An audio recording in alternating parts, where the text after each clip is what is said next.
വയനാട് കൽപ്പറ്റയിൽ 2015 നിർമ്മിച്ച മത്സ്യമാംസ മാർക്കറ്റ് കെട്ടിടം നോക്കുകുത്തിയായി മാറിയിട്ട് വർഷങ്ങളായി. കഴിഞ്ഞ വർഷം സംസ്ഥാന സർക്കാരിന്റെ അനുമതിയോടെ സ്ഥലം ഏറ്റെടുത്ത് ആധുനിക രീതിയിൽ അറവുശാല നിർമ്മിക്കാൻ 1 കോടി രൂപ വകയിരുത്തി.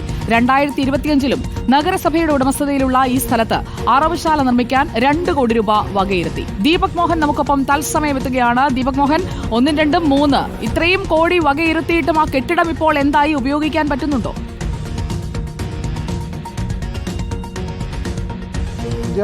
വർഷങ്ങൾക്ക് മുൻപ്, അതായത് 2015 ഈ ആധുനിക മത്സ്യമാംസ മാർക്കറ്റിന്റെ നിർമ്മാണ പ്രവൃത്തി പൂർത്തീകരിച്ച് അന്ന് മന്ത്രി ഈ കെട്ടിടം ഉദ്ഘാടനം ചെയ്തത്.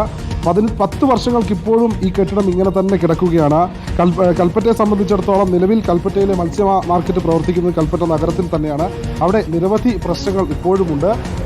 അതിന് ആ ഒരു പ്രശ്നത്തിന് പരിഹാരം എന്നോണം വർഷങ്ങൾക്ക് മുൻപ് നഗരസഭ കേരള സർക്കാരിൻ്റെ ഫിഷറീസ് വകുപ്പിൻ്റെ കീഴിലാണ് ഈ കെട്ടിടമെന്ന നിർമ്മാണ പ്രവൃത്തി പൂർത്തീകരിച്ചത്. പക്ഷേ നമുക്ക് ദൃശ്യങ്ങളിൽ കാണാം, ഏകദേശം 20ഓളം ഷട്ടറുകളുള്ള ഈ ബിൽഡിംഗ്, ഈ കെട്ടിടം ഇപ്പോഴും അടഞ്ഞു കിടക്കുകയാണ്.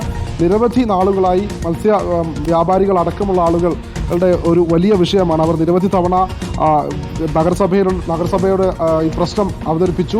അതിലൊരു പരിഹാരം കാണാനായി നഗരസഭ പരിഹാര മാർഗം കൈക്കൊള്ളണമെന്നെല്ലാം അറിയിച്ചിട്ടും അത്തരത്തിലൊരു നടപടിയും ഉണ്ടായില്ല.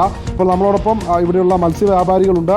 റീറ്റെയിലായി മത്സ്യം വിൽക്കാനുള്ള കെട്ടിടമായാണ് ഇത്. പക്ഷേ ഇവിടെ ഇതുവരെ ഒരു കട പോലും അല്ലെങ്കിൽ ഒരു മാർക്കറ്റ് പോലും തുറന്ന് പ്രവർത്തനം ആരംഭിച്ചിട്ടില്ല എന്നുള്ളതാണ് വസ്തുത.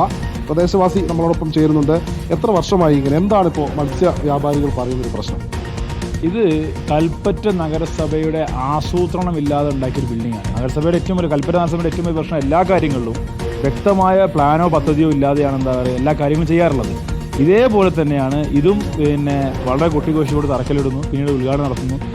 ആ 2 പരിപാടികൾക്കപ്പുറത്തേക്ക് ഈ ഒരു ഷട്ടർ റൂമുകൾ തുറന്ന് ഇതിനകത്ത് കച്ചവടം ഇനി ഉണ്ടായിട്ടില്ല.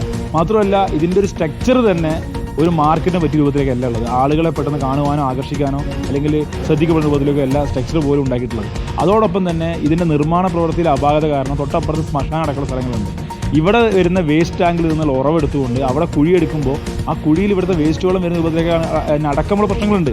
ഈ ഹോൾസെയിൽ മാർക്കറ്റിൻ്റെ തന്നെ ആണ് ഇവിടെ ആരംഭിക്കുന്നത്. ആദ്യം പറഞ്ഞ ഹോൾസെയിൽ മാർക്കറ്റ് ഇപ്പോൾ ഇവിടെ പ്രവർത്തിക്കുന്നത് ഏക ഹോൾസെയിൽ മാർക്കറ്റാണ്. ഈ റീറ്റെയിലിൻ്റെ ഏരിയ പ്രവർത്തിക്കുന്നതല്ല, അങ്ങനെ കിടക്കുന്നു. ഹോൾസെയിലിൻ്റെ ഏരിയ നിങ്ങൾ നോക്കിയാൽ അറിയാം. ഹോൾസെയിൽ മാർക്കറ്റ് തന്നെ അവിടെ കൃത്യമായ അവർക്ക് വേണ്ട ഒരു സൗകര്യങ്ങൾ ഒരുക്കാതെ കുറേ കടങ്ങൾ ഒരു റൂമിൽ തന്നെ 2 പേർക്ക് ഷെയർ ചെയ്യുന്ന രൂപത്തിലേക്ക് ആക്കിയിട്ടാണ് ചെയ്തിരിക്കുന്നത്. അതൊരു വിഷയം നിലനിൽക്കുന്നു. അതോടൊപ്പം തന്നെ ഈ ഒരു പ്രദേശത്തുള്ള മുഴുവൻ വീടുകൾക്കും ആളുകൾക്കൊക്കെ ഇതിൻ്റെ ഈ ഒരു കൃത്യമായ മെയിൻ്റെനൻസ് ഇല്ലാത്തതുകൊണ്ട് തന്നെ അതിൻ്റെ പ്രയാസങ്ങൾ ദോഷകരമായി മാറിക്കൊണ്ടിരിക്കുകയാണ്. ഇപ്പോൾ സുജയ, നമുക്ക് ദൃശ്യങ്ങളിൽ കാണാം. ഇതാണ് ഹോൾസെയിൽ ഫിഷ് മാർക്കറ്റിന് വേണ്ടി ഉദ്ഘാടനം 2013 നടത്തിയ കെട്ടിടമാണ്. ആ കെട്ടിടത്തിൽ 5 ഷട്ടറുകളിൽ ഇപ്പോഴും ഹോൾസെയിൽ മാർക്കറ്റ് പ്രവർത്തിക്കുന്നുണ്ട്. അതായത് വയനാട്ടിലേക്ക് വരുന്ന മീനുകളൊക്കെ ഇവിടെ എത്തിച്ച്, വലിയ വാഹനങ്ങളിൽ എത്തിച്ച് ഇവിടെ നിന്ന് ഫ്രീസറിലേക്ക് മാറ്റി ഇവിടെ നിന്നാണ് പിന്നെ ചെറുകിട കച്ചവടക്കാർക്കൊക്കെ വിതരണം ചെയ്തത്.